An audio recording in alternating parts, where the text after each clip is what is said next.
Well, let's take a couple of these problems we already looked at and take them a little further now that you guys have had some practice just finding the resistance totals. So on this one, we solved it earlier. We were able to consolidate these two parallel and these two parallel into something that was in series and then add the two values together. So we'll take it to that point again, and then we'll solve backwards to get the values of each individual resistor. So again, we're just using the parallel formula here for these, right? Just because these two that we're consolidating here, R1 and R2, are in parallel. And we combine those using our formula, we get 71.429 ohms. And when we consolidate R3 and R4, we get 127.273. Once we have these values, we can just add those together. So if we add these in series, we will get 127.273 plus 71.429, and that gives us a RT for the whole circuit of 198.702. Let's go ahead and fill in our values now. So for the total voltage of the circuit, we've got 24 volts. We just solved for the resistance total to bring us to 198.702. And then we already have given values for R1, 2, 3, and 4.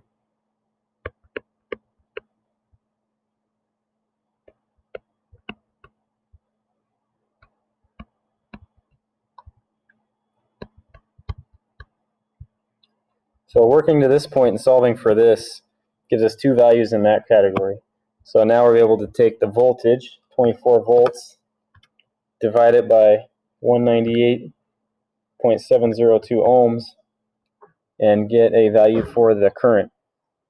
So the current comes out to 0.121 amps, or 121 milliamps.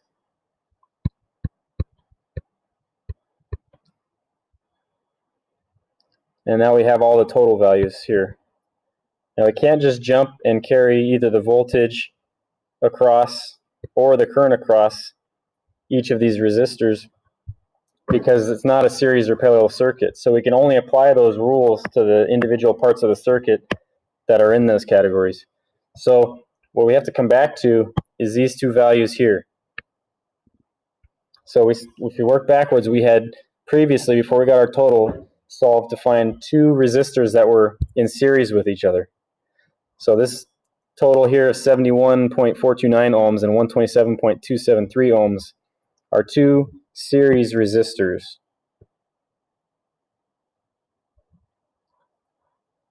So we're going to treat them like that. So if we had 71.429 on one and 127.273, we would be able to solve for those based on some of the Ohm's law we have. So if you had 24 volts across both of these, there's going to be a voltage drop. But what we do know is that the current across these would be the same. So 0.121 amps is going to be across there, and 0.121 amps will be applied across this. Now, if we take basic Ohm's law, we're going to be able to solve for the voltage drop here and an individual voltage drop here. Now, those two voltage drops should add up to our total of 24 volts. But again, those aren't really any of our resistor values. These are just the two made-up resistor placeholders we made to take over for R1 and R2 in parallel.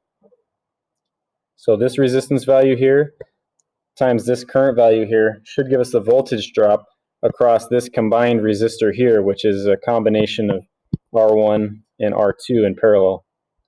So let's go ahead and do that now and find out what the voltage drop would be there. So 0.121 times 71.429 gives us 8.64 volts. And 127.121 times it's 127.273 times 0.121 gives us 15.4 volts. So if we add these two together, that'll give us our total voltage drop here. And that's one way you can check our work. So 8.64 plus 15.4 gives us approximately 24 volts. We're doing some rounding here, but that checks out. So knowing that we have this 8.64 volt voltage drop here, we know on this parallel circuit, both sides here are going to get that same voltage because they're in parallel. So there's going to be 8.64 volts going down this branch and 8.64 volts going down this branch.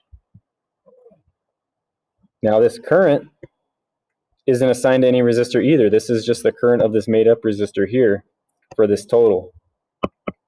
So if we want to find the current across the individual resistor, we now have to apply that voltage drop voltage of 8.64 to the actual resistance value of the individual resistor. So if we want to find the voltage drop of that, we're going to have to use that. So now that we have the voltage drop that's being spread out to R1 and R2 that we found over 8.64, that one we can write in for R1 and R2. So both R1 and R2 are seeing 8.64 volts because they're in parallel.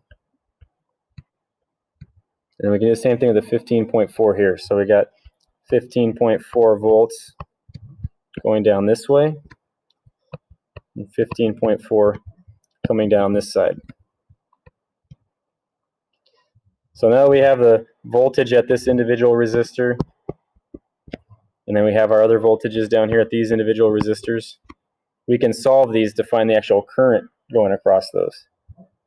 So with these two values here, we're going to be able to backwards solve it.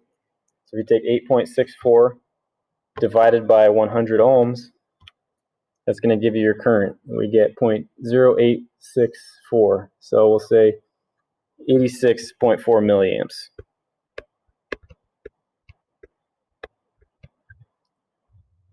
Now let's go ahead and do the next one. 8.64 volts divided by 250 ohms gives you 0.03456. So that would be 34.56 milliamps.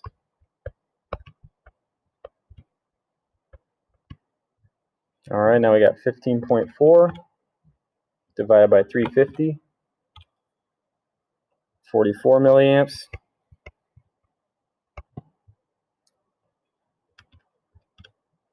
15.4 divided by 200 gives you 77 milliamps.